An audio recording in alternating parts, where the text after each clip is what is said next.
जय हिंद। आज आप लोग बताएंगे हम कुछ और क्वेश्चन देखेंगे, ठीक ना। अगर आप पीछे की वीडियो नहीं देखे ना, अब जाइए पहले उसको देखिएगा, ठीक ना। उसके बाद आपको मजा आ जाएगा और बिना बेसिक आप क्लियर नहीं कीजिएगा और सोचिएगा कि हम डायरेक्ट लेक्चर 5 में चल जाएंगे तो फिर दिक्कत होगा, ठीक ना। तो बात वही कर रहा है। आप जाइए पीछे की वीडियो देखिए, उसके बाद इसको देखिएगा, ठीक ना। अब देखिए ध्यान से, यहाँ पे दिया हुआ 3rd नंबर क्वेश्चन, ये देखिए, जानते हैं ये सब क्वेश्चन देख के बच्चा लोग भाग जाता है कि नहीं, क्योंकि उसको शुरू से दिमाग में बैठ गया है कि ये सब क्वेश्चन हमसे नहीं बनेगा, ठीक ना। लेकिन हम कह रहे हैं, अगर आपको डर है ना जी, तो आप मेरा जाकर प्लेलिस्ट में रेखाएं कौन है इस चैप्टर का नाम, ठीक ना, या कोई चैप्टर आप पढ़ी जाके एकदम लेक्चर 1 से देखिएगा। लेक्चर 1 से जैसे से आगे बढ़िएगा ना, आपको कॉन्फिडेंस हाई होगा। और जो बच्चा में कॉन्फिडेंस आ गया ना, समझिए कि वो कोई चीज से हार नहीं मान सकता है, ठीक ना। अब चलिए, यहाँ 3rd नंबर क्वेश्चन कर रहा है कि यदि कोण पी क्यू आर, देखिए यहाँ पे त्रिभुज है, पी क्यू आर त्रिभुज है, ठीक ना। और उसमें क्या हुआ कि यहाँ पे एक रेखा है एस टी है, ठीक है। अब देखिए एस टी पर त्रिभुज बना हुआ है, ठीक है। अब देखिए यदि कोण पी क्यू आर बराबर कोण पी आर क्यू, कह रहा है कि कोण पी क्यू आर बराबर है पी आर क्यू से, ठीक है। तो सिद्ध कीजिए कि कोण पी क्यू एस, ध्यान दीजिएगा, पी क्यू एस बराबर है पी आर टी से, पी आर टी से। मतलब कह रहा है कि आपस में बराबर होना चाहिए ये दोनों, ठीक है ना। अगर मान लीजिए 10 होगा तो भी 10 होगा, ठीक। अगर 20 होगा तो भी 20 होगा, क्लियर। लेकिन यहाँ बराबर दे चुका है, क्या बराबर दे चुका है, ध्यान दीजिएगा। यहाँ पर पहले दे चुका है, एक मिनट, यहाँ पहले दे चुका है P Q R, P Q R, P Q R, ठीक है ना, बराबर है पी आर क्यू से, पी आर क्यू से। मतलब ए बराबर है पहले से, इसलिए दोनों का हम सेम कलर से कर दिए, ठीक ना। अब देखिए हमको ई बराबर दिया हुआ है और हमको प्रूव करना है कि दोनों आपस में बराबर है, बस, और कुछ नहीं है। जो वीडियो अभी तक देखे होंगे उनको पता लग गया होगा क्वेश्चन क्या कर रहा है, क्या पूछ रहा है, ठीक ना। अब देखिए इसको हम लोग सॉल्व करते हैं। अभी बताइए हमको आप लोग कि यहाँ पर मान लीजिए कि यहाँ पर क्या है, यहाँ पर 2 रेखा हम लोग लेके चल सकते हैं, क्योंकि देख रहे हैं कि यहाँ पर ये आया है, ठीक ना। यहाँ देखिए एस क्यू आर एक रेखा मान सकते हैं और क्यू आर टी 2 रेखा हो जाएगा, होगा ना। अब एक रेखा पर कितना डिग्री बनता है, 300 से कितना 180 डिग्री, ठीक ना। अब देखिए, और एक बिंदु पर 360 डिग्री, ठीक ना। अब देखिए आंसर, अब यहाँ पे देखते हैं एस क्यू आर एक रेखा है, एक रेखा है, ठीक है। अब देखिए एस क्यू आर, अब बताइए कि एक रेखा पर कितना बनता है 180 डिग्री, ठीक ना। लेकिन इसको हम 2 भाग में बांट दिए, एक ही भाग में, एक ही भाग में, है ना। अब देखिए जब ई भाग में बांटेगा तो इसका नाम लिख दीजिए। यहाँ चलते हैं कहां से, एस क्यू आर से ना, एस क्यू पी, कौन S Q P plus P Q R, P Q R, क्यों, क्योंकि एस से हमको आर तक जाना है, ठीक ना। अब एक रेखा कितना बन गया 180 डिग्री, इसको मान लीजिए समीकरण 1। अब चलते हैं दूसरा रेखा पर, देखिए क्यू आर टी एक रेखा है, एक रेखा है, ओके। अब बताइए इसमें भी बनेगा 180 डिग्री, ऐसे होगा ना।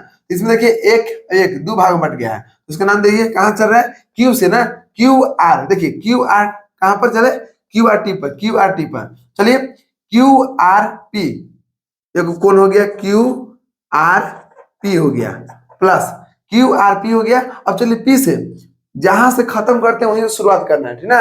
अब देखिए Q R P, P R T, कौन पी आर टी बराबर कितना हो गया 180 डिग्री, हो गया दूसरा।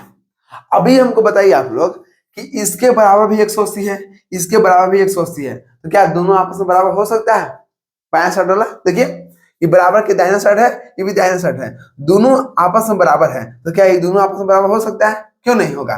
क्योंकि ये मान लीजिए कि इसके बराबर 180 है, इसके बराबर 180 है, तो ये भी आपस में बराबर होगा, क्योंकि दाहिना साइड बराबर है आरएचएस, एलएचएस बराबर नहीं होगा, होगा आराम से। तो क्या कीजिए, दोनों को बराबर कर दीजिए, ठीक ना। अब देखिए ये दोनों को बराबर कीजिए, पहले इसको लिखिए, कौन एस क्यू पी प्लस कौन पी क्यू आर बराबर है किसके बराबर, इसके बराबर, ठीक है। अब देखिए कोण क्यू आर पी प्लस कोण पी आर टी। और ऐसे नहीं होगा ना, देखिए एक और तरीका बताते हैं। अगर आपको दिमाग में कुछ होगा, देखिए इतना बराबर कितने 180 डिग्री हो गया, ठीक है। तो इतना बराबर यहाँ पर लिख दिए। अब देखिए 180 यहाँ पर है, 180 की जगह पर हम क्या लिखेंगे, 180 बराबर है इसके बराबर, ठीक है। तो इसको उठा के यहाँ रख देंगे, क्योंकि इसका मान कितना है 180 के बराबर है, यहाँ लिख दिए। अब जैसे समझिए कोई दिक्कत नहीं होगा, ठीक है।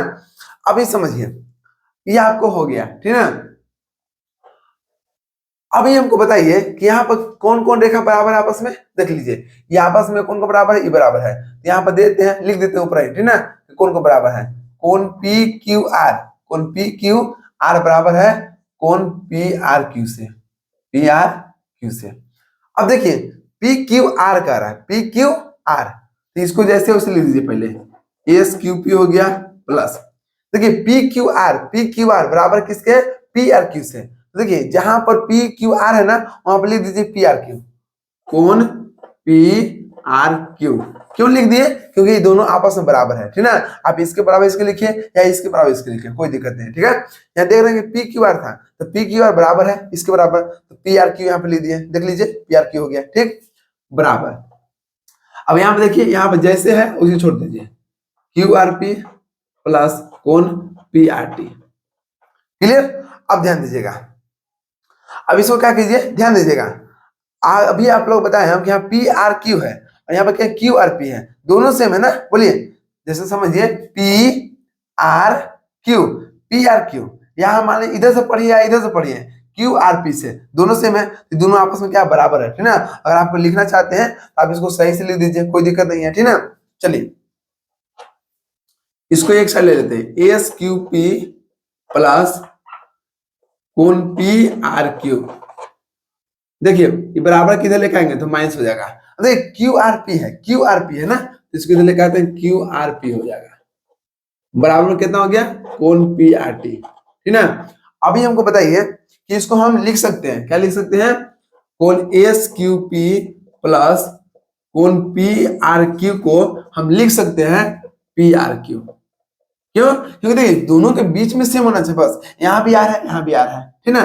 बस इतना फर्क है कि P यहाँ पर चल गया, Q यहाँ पर चल गया। अभी आप लोग बता चुके हैं कि आपको P कौन था, P Q R ना, P Q R या Q R P कहीं से आप लिख सकते हैं, लेकिन हाँ अब बीच वाला का आप चेंज मत कीजिएगा, ठीक है। तो वही बात है, P Q देखिए हम P R Q माइनस कर दिए, देखिए Q R P को लिख सकते हैं P R Q, P R Q, ठीक है, P R Q हो गया, बराबर कौन हो गया P R T।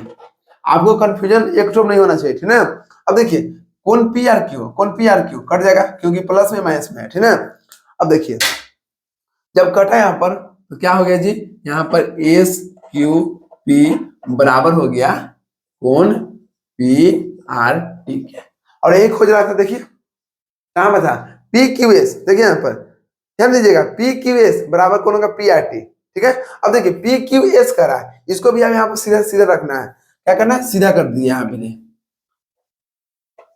S Q P है तो इसको लिख सकते हैं कौन P Q S, P Q S. देखिए पहला और तीसरा स्थान बदल सकता है, पहला तीसरा जगह जा सकता है, तीसरा पहला की जगह पे जा सकता है ना। देखिए तीसरा में कौन पी है तो इसको हम पढ़ सकते हैं पी क्यू एस भी पढ़ सकते हैं या एस क्यू पी भी पढ़ सकते हैं, उसमें कोई दिक्कत नहीं होना चाहिए, ठीक है। अब देखिए बराबर कितना हो गया कौन पी आर टी से, हो गया। आपको प्रूफ हो, क्या प्रूफ हो गया, हो गया ना, बात वही कर रहा है। आप लोग कंफ्यूजन मत कीजिएगा, हम बार बार बता रहे हैं आपको पी आर टी या आर, देखिए यहाँ पर पी आर टी या टी आर पी दोनों सेम है, ठीक ना। अगर मान लीजिए कि इसको हम 30 डिग्री मानते हैं तो इसको भी बोलेंगे पी आर टी या टी आर पी, दोनों सेम है। तो उसके लिए आप कंफ्यूज मत कीजिएगा कि हम अगर पी आर टी बोल रहे हैं तो टी आर पी नहीं बोलेंगे, ऐसा नहीं, ठीक ना। दोनों एक ही एंगल है, ठीक ना, उसके लिए कोई फर्क नहीं होगा। चलिए अब चलते हैं 4 नंबर क्वेश्चन, ध्यान दीजिएगा। 4 नंबर क्वेश्चन बताने से पहले आप लोग एक खुशखबरी दे रहे हैं कि 19 तारीख को क्या हो रहा है, वर्ल्ड कप हो रहा है, ठीक ना। और उसी दिन बिहार का महापर्व छठ पूजा भी है, तो आप लोग ध्यान दीजिएगा थोड़ा, और कैसे भी इस बार इंडिया को जीतना है, ठीक ना, क्योंकि अभी तक एक भी मैच नहीं हारा है, सोचिए एक भी मैच अभी तक नहीं हारा है और फाइनल पहुंच गया। तो उम्मीद है, आशा है कि अभी मैच बहुत शानदार तरीके से जीतेंगे, ठीक है। और वही बात बता रहे हैं। चलिए अब देखिए फोन नंबर क्या है कि यदि x प्लस वाई बराबर दे दिया w प्लस जेड, ध्यान दीजिएगा यहाँ बोल दिया कि यदि x प्लस वाई बराबर है, किसके बराबर है, तो वो w प्लस जेड है, तो सिद्ध कीजिए कि ए ओ बी एक रेखा है, और ए ओ बी एक रेखा है तो रेखा पर कितना बनता है 180 डिग्री, ठीक ना। इसको सोल्व करते हैं। पहले दिया क्या है, x प्लस वाई बराबर w प्लस जेड। अभी समझिए कि दोनों आपस में बराबर है, क्या है, बराबर है, और हमको प्रूव करना है कि ए ओ बी क्या है, एक रेखा है, ठीक ना। अब देखिए यहाँ पर क्या है कि ए बी यहाँ पर रेखा है, ठीक ना, और इस पे क्या हुआ, एक इधर से गया है सी ओ सी गया, और यहाँ पर ओडी एक किरण गया, ठीक है। देख रहे हैं कि एक बिंदु यहाँ पर ऊपर है, ठीक ना, और आप लोग पढ़ा चुके हैं कि एक बिंदु पर कितना डिग्री कोण बनता है, 360 डिग्री, ठीक ना। तो देखते हैं यहाँ पर ओ एक बिंदु है, क्या है, ओ एक बिंदु है, और ओ यहाँ पर बिंदु पर क्या बनता है 360 डिग्री, देख लीजिए यहाँ से ऐसे बनेगा ना। अब बताइए कि सभी को जोड़ देंगे तो किसके बराबर आ जाएगा, सभी को जोड़िए, ये आपको यहाँ चलते हैं x से, फिर यहाँ चलेंगे y से, फिर यहाँ चलेंगे z से, फिर यहाँ चलेंगे w से, और सबको जोड़ देंगे तो 180, यहाँ 180 करें 360 ना, 360 डिग्री के बराबर हो जाएगा, क्योंकि एक चक्कर लगाने से 360 डिग्री बनता है, ठीक ना।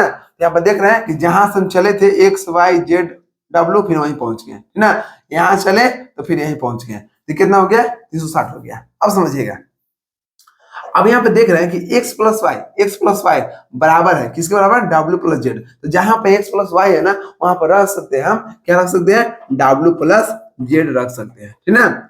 x प्लस वाई को यहाँ पर रख दिए w प्लस जेड। अब यहाँ पे कितना है, z प्लस वाई पहले से दिया हुआ है, y करें w है ना, 360 डिग्री हो गया।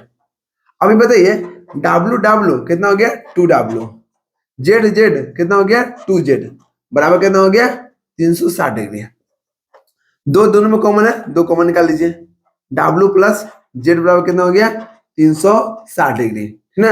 अब बताइए w प्लस जेड बराबर कितना हो गया जी 360 बटा में कितना हो गया 2, क्योंकि 2 गुना में था, इधर आकर भाग में आ जाएगा, ठीक ना, 2 से काटेगा 180 बन जाएगा। तो w प्लस जेड बराबर कितना हो गया 180 डिग्री, हो गया ना। तो बात वही है, देखिए यहाँ पर। अब बताइए कि w प्लस जेड कहां पर है, देखिए तो w प्लस जेड, देख लीजिए w प्लस जेड कहां पर है, देखिए w प्लस जेड है ना। अब बताइए कि इस जो w जो कोण बन रहा है, ये कौन सा रेखा पर है, AOB पर, है ना। यहाँ पर लिख सकते हैं, ध्यान दीजिएगा, ये आपको हो गया w प्लस जेड कहां पर है, देखिए w यहाँ पर है, जेड यहाँ पर है, ई रेखा पर आपको ई बना, ठीक ना। तो किस रेखा पर है, AOB पर, है ना। यहाँ पर लिख सकते हैं कि AOB बराबर कितना हो गया 180 डिग्री हो गया। और हम जानते हैं कि एक रेखा पर कितना बनता है 180 डिग्री कोण बनता है, ठीक ना। देख रहे हैं कि देखिए w प्लस जेड दोनों देखिए AOB रेखा है, देखिए AOB एक रेखा है, ठीक है। इस रेखा पर हम दो भाग में इसको बांट रहा है, एक हो गया BOD और एक हो DOA हो गया, ठीक ना। तो माने दोनों रेखा किस पर है, जिस पर आधारित रहता है ना उसी को बोलते हैं रेखा, ठीक ना। तो दोनों किस पर है, तो AOB पर है, ठीक ना। तो AOB लिख दिए इसकी जगह पर, AOB बराबर कितना होता है 180 डिग्री, यही तुमको प्रूव करना चाहिए, ठीक है ना। ये क्या है, एक रेखा है, एक रेखा है। एक बच्चा बोल रहा है ना कि छठ पूजा क्या है, बाबू सुनो, बिहार का महापर्व छठ पूजा है, समझ रहे हो ना। और बिहार में सबसे ज्यादा भीड़ लगने वाला जानते हैं कौन जगह है, औरंगाबाद जिला है, ठीक ना, बिहार के। और वहां पर जाइएगा देव मंदिर, सूर्य मंदिर है वहां पर, देव में बहुत भीड़ लगता है, आप जाकर देखिए ना, एकदम अनोखा देखने के लिए मिलेगा, लगेगा कि हाँ कुछ है वहां पर, जाइए बहुत भीड़ लगता है, एक बार जाकर देखिएगा और खुद फीलिंग कीजिएगा कि हाँ बात सही कर रहे थे। तो बहुत भीड़ लगता है, इतना भीड़ लगता है कि बिहार में कहीं भीड़ लगने नहीं करता है, देव में जाके देखिएगा ना बहुत भीड़ लगता है। तो समझ रहे ना, तो बिहार के लिए, बिहार वासियों के लिए बहुत शानदार पर्व है, ठीक ना, महापर्व है, इसको अच्छा से मनाइएगा, ठीक है। चलिए मिलते हैं नेक्स्ट वीडियो में, जय हिंद।